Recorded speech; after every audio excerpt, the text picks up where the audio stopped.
Assalamualaikum warahmatullahi wabarakatuh dan salam sejahtera pada murid-murid tingkatan 1 SMK Bandar Bukit Kayu Hitam. InsyaAllah hari ini kita akan teruskan lagi sesi PDPR kita, iaitu masih lagi bab 4, iaitu nombor nisbah, iaitu mewakilkan nombor dalam bentuk nisbah. Okey, dalam topik ini kita akan tumpukan dalam bagaimana nak mewakilkan sesuatu nombor tu dalam bentuk nisbah. Okey, macam mana nisbah tu kita akan teruskan dengan slide seterusnya.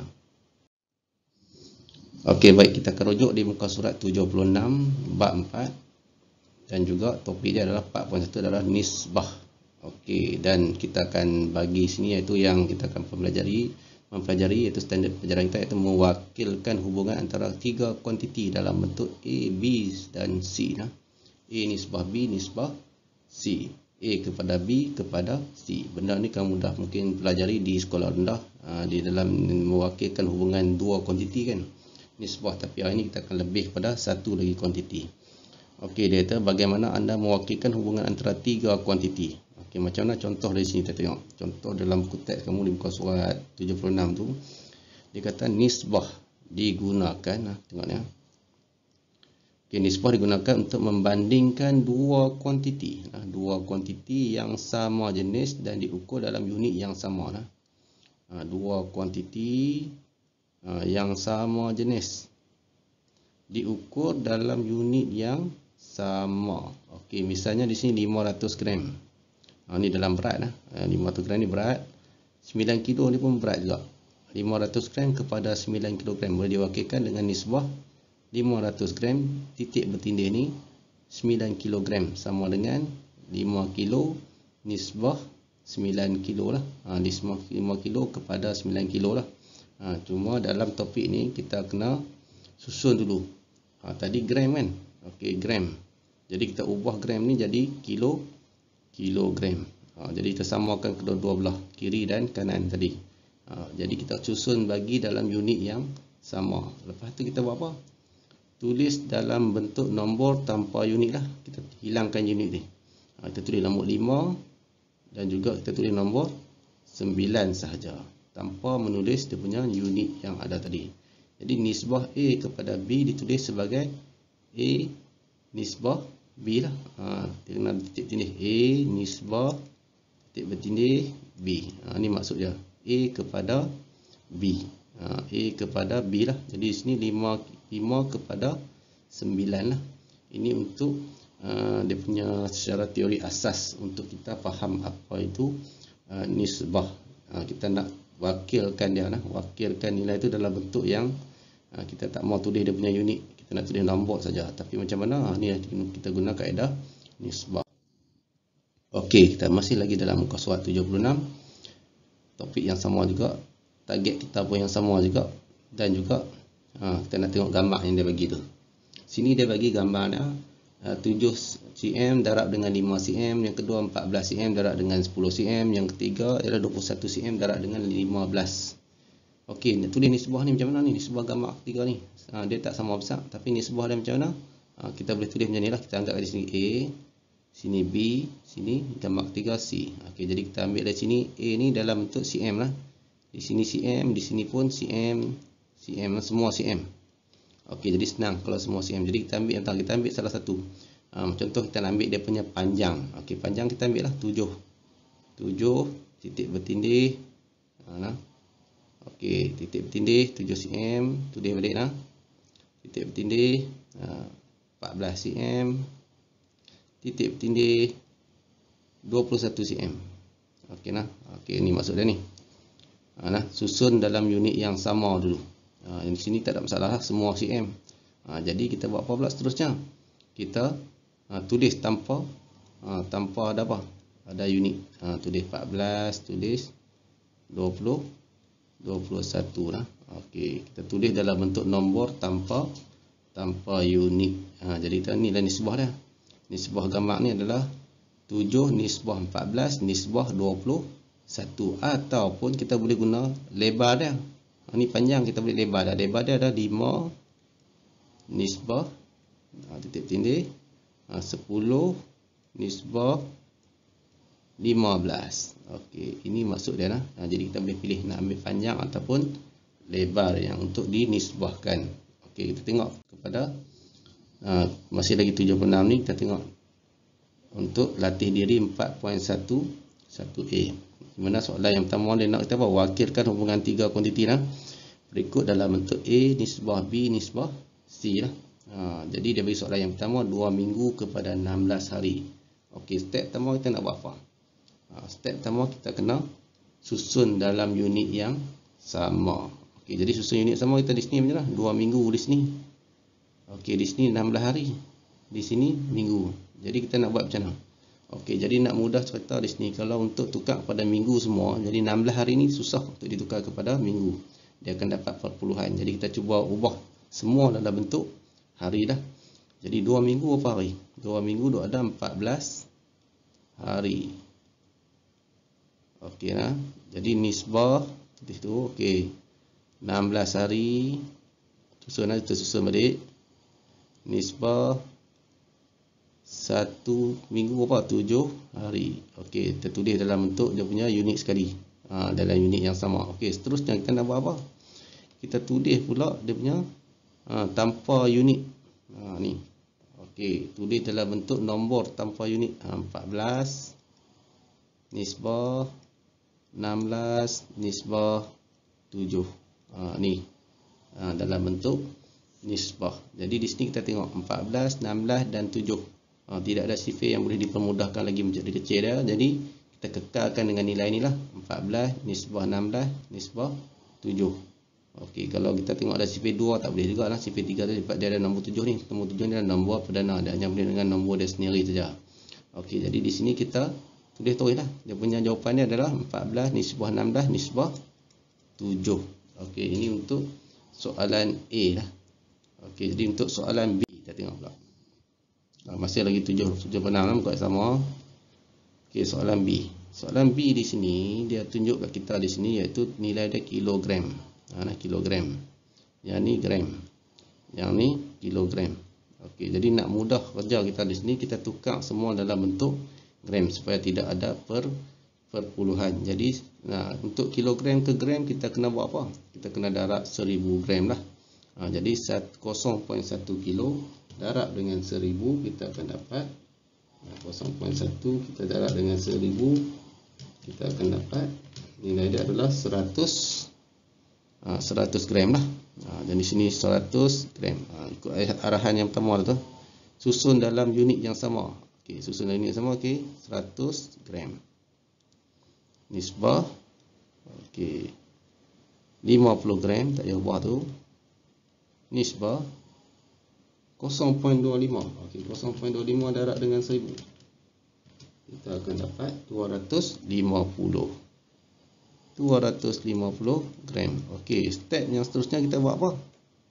Tulis dalam bentuk tanpa unit. Jadi sini kita boleh tulis 100 nisbah 50 nisbah 250. Okey, di sini kita tengok 150 dan 250 ni. Kita boleh tukar lagi dalam bentuk permudahkan. Nak permudahkan ni mudah je lah. Kita nak tahu dia berapa nilai tu, kita guna FSTB lah. Untuk dapatkan nilai permudahan ni kita guna FSTB yang kita belajar baru ni lah. Okey, kita buat macam biasa. Kita buat macam yang kita buat pembahagian berulang tu. Letak 100, letak 50, letak 250. Kita mulakan dengan sifar yang paling mudah lah. 2 darab dengan 50, 2 darab dengan 25, 2 darab dengan berapa? Dapat 250. 2 darab dengan 125. Okey, di sini kita tengok lagi. Boleh lagi kan? Okay, ambil lagi sifar. Sifar apa? Sifar 2 boleh tak? 2 tak boleh kot. 2 tak boleh sebab 125 bagi 2 kita akan dapat perpuluhan. Okey, jadi kita ambil sifar 3 tak boleh, sifar 4. Okey, sifar 4. Boleh tak sifar 4? 50 bagi 4. 50 bagi 4. Kita dapat perpuluhan. Kita ambil sifar 5 lah di sini. Okey, sifar 5. 5 darab dengan 10 dapat 50. Dan juga 5 darab dengan 5 darab dengan berapa 125? 5 darab dengan 125 bagi dengan 5 kita akan dapat 25. Okey, jadi kita tengok ni 10, 5, 25. Boleh kecil lagi tak? Boleh lagi dengan sifar 5. 5 darab dengan 2, 5 darab dengan 1, 5 darab dengan 5 lah di sini. Okey, jadi kita akan dapat, tak boleh dah habis dah. Jadi di sini kita akan dapat 2 darab 5 darab dengan 5. 2 darab 5 10, 10 darab 5 5, 50. Okeylah, 2 darab 5 darab dengan 5 darab dengan 5, kita akan dapat 50. Okey, bila 50 maksudnya di sini kita kena bahagikan dengan 50. Di sini pun bahagi 50, di sini pun bahagi 50. Kita akan dapat nilai dia adalah di sini kita akan dapat 2 nisbah 50 bahagi 50, kita akan dapat 1 nisbah, sini kita akan dapat 5. Jadi jawapannya adalah 2 nisbah 1 nisbah 5. Ini untuk soalan bagi soalan B lah, soalan B.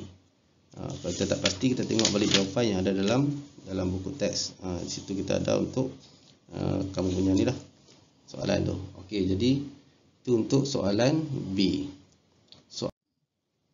Okey, baiklah murid-murid, kita masih lagi muka surat 76. Kita tengok soalan latih diri 4.1B, 4.1A.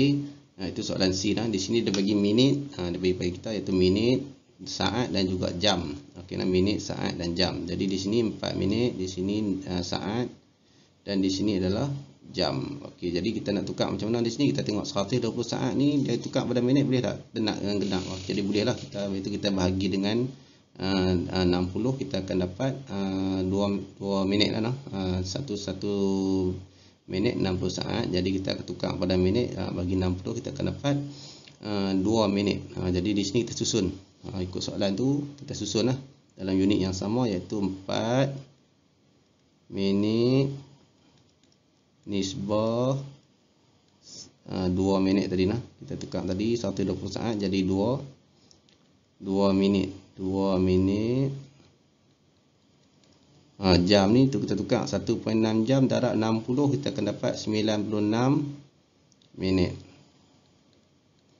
Pertukaran ni saya harap kamu boleh buat lah, sebab benda ni benda asas untuk pertukaran unit. Jadi siapa yang tak tahu tu boleh ulang kaji balik untuk pertukaran unit tu lah. Buka buku cari balik. Okey, di sini kita yang kedua kita buat apa? Dah tulis dalam bentuk tanpa unit. Tulis balik 4 nisbah 2 nisbah 96. Okey, di sini kita tengok 96 ni pun dia besar lah, yang ni kecil. Jadi cara mudah dia di sini, soalan yang kau dapat macam ni, kita tengok yang tengah-tengah yang paling kecil ni, 2 ni. Dia hanya boleh bagi dengan 2. Bila bagi 2 dapat 1. Jadi kita bagi semua ni dengan 2 lah. Kalau kita cari FSTB pun dia akan dapat nilai dia adalah 2 lah. Jadi FSTB dia adalah 2, jadi kita bahagi dia dengan 2. Di sini bagi 2, di sini pun bahagi 2. Jadi kita akan dapat 4 bahagi 2 dapat 2 nisbah 1 nisbah 48. Okey, di sini dah tak boleh dah, habis dah.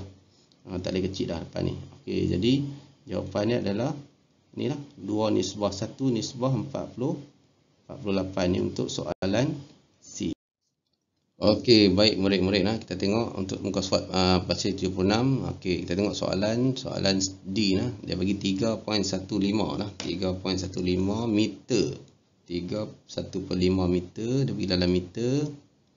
Yang ni dia bagi dalam cm, yang ni dia bagi dalam milimeter. Okey, untuk pertukaran ni kita ambil dalam cm semua lah. Kita ambil semua dalam cm.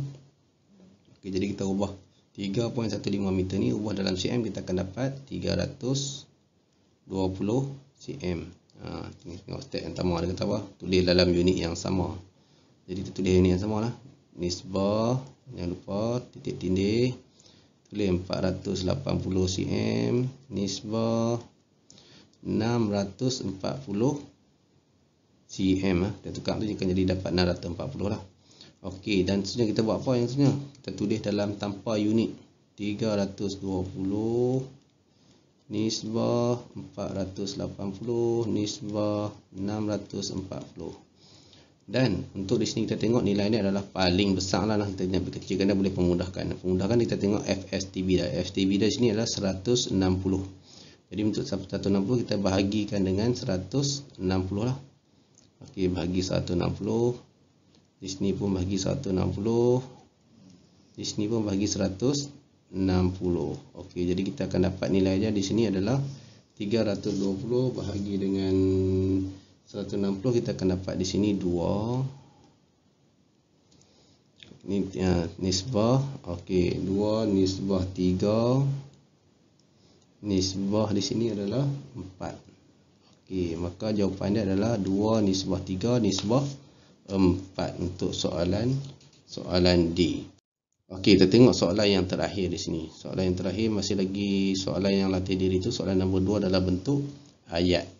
Okey, dalam bentuk ayat ni sini dia bagi di sini iaitu kita tengok RM5.60. Tahir telah membayar RM5.60 untuk sepinggan nasi berani, RM100.20 untuk segelas teh dan 30 sen untuk sekeping kuih. Dan wakilkan hubungan antara nasi berani, teh dan juga kuih dalam bentuk A nisbah B nisbah C. Jadi A di sini kita rujuk kepada untuk nasi berani lah. A itu nasi berani, yang keduanya adalah B itu untuk apa? Untuk segelas teh, dan C itu untuk kuih. Jadi A B C lah di sini. Macam biasa susun dalam unit yang sama. Di sini dalam ringgit Malaysia, sini dalam sen. Jadi kita tukar cara mudahnya, kita tukar dalam sen semualah, sebab sini kalau tukar dalam ringgit dia akan jadi perpuluhan 30 sen tu. Jadi RM5.60 tu sama dengan 560 sen lah. Nisbah ni sen. Okey, RM100.20 jadi 120 sen. Okey, 120 sen. Dan nisbah, okey, terusnya C tu apa? 30 sen lah. 30 sen. Okey, jadi kita yang kedua kita buat apa? Tulis dalam bentuk nombor tanpa ada nilai unit dia. 560 nisbah 120 nisbah 30. Okey, untuk situasi yang sini 560, 120 dan 30 ni kita tengok cari FSTB dia. Untuk dapatkan FSTB bagi yang ni, kita nilai dia adalah kita tengok situ adalah 5 10. Jadi kita akan dapat 10 lah. Untuk FSTB dia adalah 10. Jadi kita bahagikan dengan 10. Sini pun bahagi 10, sini pun bahagi 10. Jadi 560 bahagi dengan 10 kita akan dapat 56. Okey, 56 nisbah. Okey, 120 bahagi dengan 10 kita akan dapat 12. Dan yang terakhir 30 bahagi 10 kita akan dapat 3. Okey, di sini kita akan dapat nisbah ni tak boleh kecil dah lah, habis lah, boleh kecil ya. 56 tak boleh kan, dengan jadi tak boleh lah. Jadi kita akan dapat 56 nisbah 12 nisbah 3 untuk soalan nombor 2. Jadi dengan itu berakhirlah untuk kelas kita pada hari ini. Jadi kita jumpa lagi pada kelas akan datang, dan jaga SOP dan jaga kamu punya tingkah laku, dan juga hormati ibu bapa, dan juga siapkan segala tugasan yang diberikan oleh semua guru lah. Jadi saya ucapkan terima kasih. Wassalamualaikum warahmatullahi wabarakatuh.